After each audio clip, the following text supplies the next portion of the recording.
C'est au rythme des sonorités traditionnelles Diola que le livre d'Odile Tendin-Werler a été présenté au public de Ziguinchor. L'ouvrage, intitulé Aline Sitoé Diatta, la résistance par le chant, retrace l'histoire de celle que l'on surnommait la reine de Cabrousse. Aline Sitoé Diatta, la résistance par le chant. Mais vous aurez bien compris que ce chant-là est un chant de spiritualité. Pas seulement ceux de la vie quotidienne ou des amours gagnés ou perdus, mais on parle aussi de chants qui accompagnent le rituel. C'est un ouvrage riche d'enseignements. En tant qu'anthropologue, c'est un ouvrage qui peut servir des étudiants, mais également, de façon générale, la population sénégalaise, la population casamançaise. Dans ce livre de plus de 250 pages composé de 3 parties, l'auteur revient sur la vie d'Aline Sitoé Diatta, sa confrontation avec le système colonial et l'héritage qu'elle lègue à la nouvelle génération. Sa sœur m'a raconté qu'après avoir chanté le chant,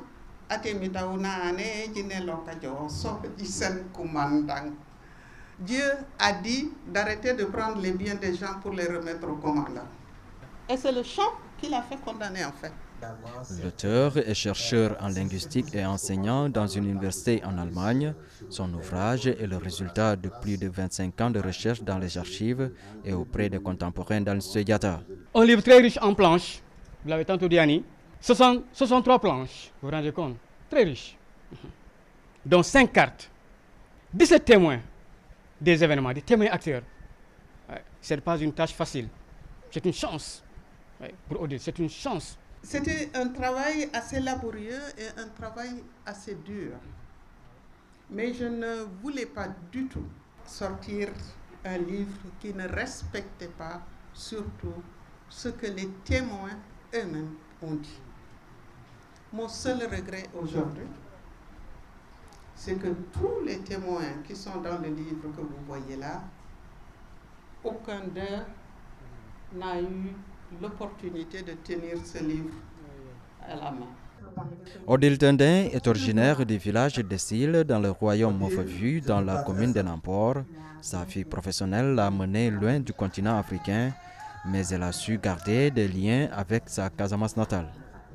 Et aujourd'hui, en voyant ce livre exister, en voyant Aline Sitoé revivre sous la plume, je ressens une immense fierté.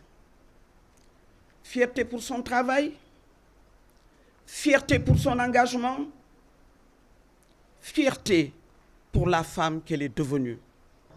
La cérémonie de présentation du livre a vu la présence d'éminentes personnalités de la région.